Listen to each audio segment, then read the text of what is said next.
Hindi asal ng tunay na kapatid. Yan po ang buwelta ni House Majority Leader at Presidential son Sandro Marcos sa akusasyon ng tiyahing si Senadora Amy Marcos na nagdodroga umano sina Pangulong Bongbong Marcos at First Lady Liza Araneta Marcos. Ang sagot ng Senadora, magpapa-DNA test siya pero magpa-hair follicle test naman daw dapat ang First Family. Git naman ng Malacanang, hindi magpapadala ang Pangulo sa mga pag-uudyok ng anilay destabilizers. Saksi si Jonathan Andal. Hindi pinalampas ni Presidential son at House Majority Leader Sandro Marcos ang mga tirada ng kanyang tiyahin na si Senadora Amy Marcos. Sa kilos protesta kagabi ng Iglesia ni Cristo, tahasang inakusahan ng Senadora ang kapatid na si Pangulong Bongbong Marcos. Batid ko na nagdadrag siya! Idinawit din ni Senator Amy si First Lady Liza Araneta Marcos at kanilang mga anak. Mas lumala ang kanyang pagkalulong sa droga. Dahil parehas pala silang mag-asawa. Nalaman kong pati ang mga anak niya ay nagdodroga na.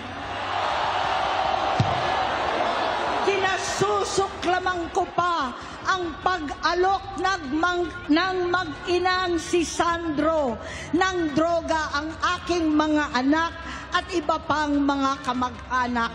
Yan ang hindi ko na mapapalampas.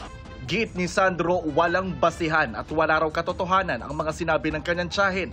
Maski raw ang mga pinsan niyang anak ni Amy na sina Borgie, Ilocos Norte Vice Governor Matthew at Attorney Michael Manotoc kayang patunayan na hindi totoo ang mga paratang. Masakit daw para sa kanya na nagpakababa ang tiyahin at umabot pa raw sa puntong gumamit siya ng mga kasinungalingan para i-destabilize ang gobyerno. Masakit din daw na trinaydor niya ang pamilya para lang sa ambisyon nito sa politika. Dagdag pa ng kongresista, ang mga akusasyon ni Senadora Amy hindi asal ng isang tunay na kapatid. Buwelta ni Senator Amy, gustong paingayin ni Congressman Sandro ang usap-usapang hindi siya tunay na kapatid ni Bongbong. Hamon ngayon ng Senadora, magpapa-DNA test siya pero magpa-hair follicle test naman sina Sandro. Sagot naman kahapon ng Malacanang kay Senadora Marcos. Anong klaseng kapatid si Senator Amy? Anong klaseng Pilipino si Senator Amy? Huwag mong sirain ang kapatid mo. Hindi ito ang issue ngayon. Matagal ng issue to. Pero since wala kayong makita sa Pangulo na anumang issue ng korupsyon, kung saan-saan nyo dinadala ang issue. Nakakahiya, Senator Amy. Nakakahiya. Hindi nagkaroon ng pagkakataon ng media na makapagtanong kanina sa Pangulo nang mamigay siya ng tulong sa mga nasalanta ng bagyo sa Tiwi, Albay. At pangunahan doon ang situation briefing kasama ang ilang miyembro ng gabinete.